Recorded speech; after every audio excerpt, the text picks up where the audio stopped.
Wala, dyan si Sir Alex eh. Mga pangit naman yan. Mga pangit yung katawan na ito eh. Ay, ayan yung ano, tunay na maganda. Ayan. Kinakapture namin yung mga Adonis. Kaso wala dyan si Sir Alex. Ha? Makapicture pala sa Oh, may ganun siya talaga. Kada ano sinasabi mo. Ayaw nga pala.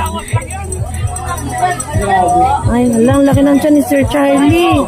Yun talagang nakikita ko panyeta. Oh, si JM ang kapala mukha. Oh, pabida-bida na naman. Yung tiyan. Ay, andun. Wow!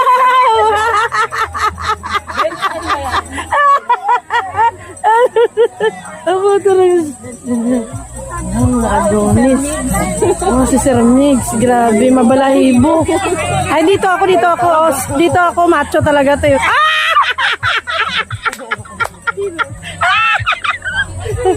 Ay, si Sir.